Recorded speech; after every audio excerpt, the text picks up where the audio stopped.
नमस्कार। आज के इस ग्रामर एक्सप्लेनर में हम बात करने वाले हैं डायरेक्ट और इनडायरेक्ट स्पीच की। इंग्लिश ग्रामर के कुछ टॉपिक्स ना अक्सर थोड़े उलझे हुए लगते हैं, लेकिन सच बताऊं, अगर सही स्ट्रक्चर समझ आ जाए तो सब कुछ एकदम शीशे की तरह साफ हो जाता है। तो चलिए बिना किसी देरी के सीधे इस कॉन्सेप्ट में डाइव करते हैं और इसके लॉजिक को डिकोड करते हैं। जरा इस छोटे से सेंटेंस पर गौर कीजिए। आई एम हैप्पी यानी मैं खुश हूँ। रोजमर्रा की बातचीत में जब कोई अपनी फीलिंग्स शेयर करता है तो वो ठीक इन्हीं शब्दों का इस्तेमाल करता है, एकदम ओरिजिनल, बिना किसी मिलावट के। लेकिन यहाँ एक दिलचस्प सवाल खड़ा होता है। आखिर किसी की कही गई इन एकदम सटीक बातों को किसी तीसरे इंसान तक कैसे पहुंचाया जाता है? ग्रामर की दुनिया में इसे डायरेक्ट स्पीच कहा जाता है। इसका सीधा सा मतलब है किसी की बात को बिल्कुल जैसे कि वैसे सामने रख देना। इसे एक तरह से बिना एडिट की हुई ऑडियो रिकॉर्डिंग समझ लीजिए। अगर किसी ने कुछ कहा है तो उन शब्दों को बिना एक भी अक्षर बदले पेश कर दिया जाता है। जैसे he said I am happy. यहाँ स्पीकर के ओरिजिनल शब्दों के साथ बिल्कुल कोई छेड़छाड़ नहीं की गई है। अच्छा, तो फिर इसका उल्टा क्या होता है? यहीं पर एंट्री होती है इनडायरेक्ट स्पीच की। ये तब इस्तेमाल होता है जब किसी की बात को अपने शब्दों में बताया जाता है। यहाँ मेन फोकस उन ओरिजिनल शब्दों की कॉपी पेस्ट करने पर नहीं होता, बल्कि उस मैसेज या भावना को आगे पहुंचाने पर होता है। अर्थ बिल्कुल वही रहता है, बस कहने का ढांचा बदल जाता है। और देखा जाए तो हम अपनी नॉर्मल बातचीत में सबसे ज्यादा इसी का तो इस्तेमाल करते हैं। चलिए अब इन दोनों को आमने सामने रखकर देखते हैं। डायरेक्ट में जो he said I am happy था, वो इनडायरेक्ट में he said that he was happy बन जाता है। फर्क बिल्कुल साफ है ना? वो कोटेशन मार्क्स गायब हो गए हैं, बीच में दैट आ गया है और अंदर के कुछ शब्द भी बदल गए हैं।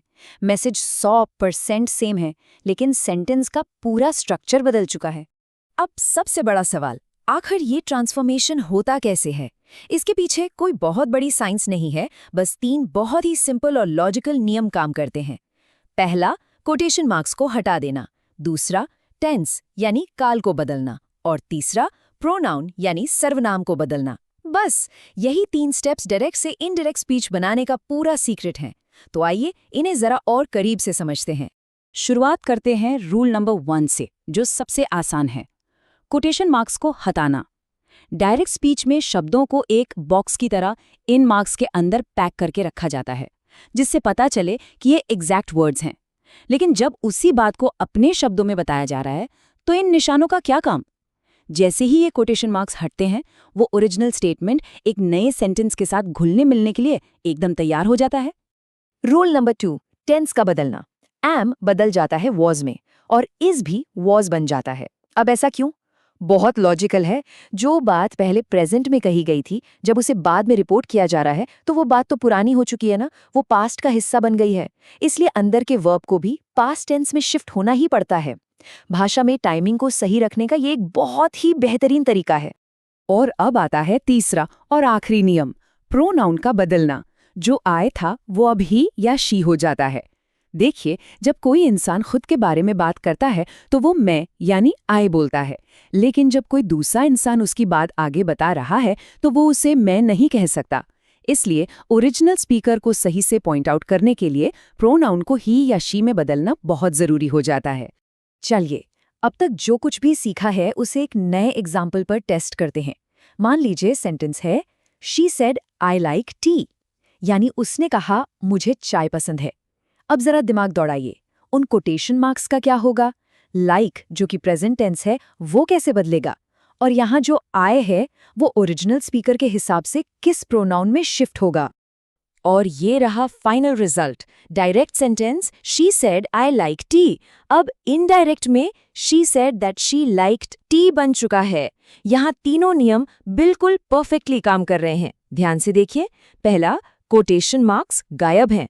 दूसरा, प्रोनाउन आई अब शी बन गया है क्योंकि बात करने वाली एक महिला है। और तीसरा, प्रेजेंट टेंस का लाइक पास्ट टेंस के लाइक्ड में बदल गया है। सच में बस इतना ही आसान है ये कॉन्सेप्ट।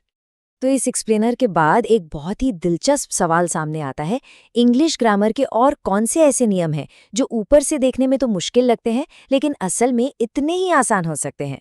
आज ये बात साबित हो गई है कि जिसे अक्सर एक बड़ा हौवा समझा जाता है, वो असल में सिर्फ 3 सिंपल नियमों का एक खेल है। ऐसी ही आसान और मज़ेदार ग्रामर चर्चाओं के लिए चैनल को सब्सक्राइब ज़रूर करें। अगर इस कॉन्सेप्ट को इतनी आसानी से डिकोड किया जा सकता है, तो सोचिए भाषा के और कितने राज हैं जो बस सुलझने का इंतजार कर रहे हैं। सीखते रहें और इन नियमों को पूरे कॉन्फिडेंस के साथ इस्तेमाल करते रहें।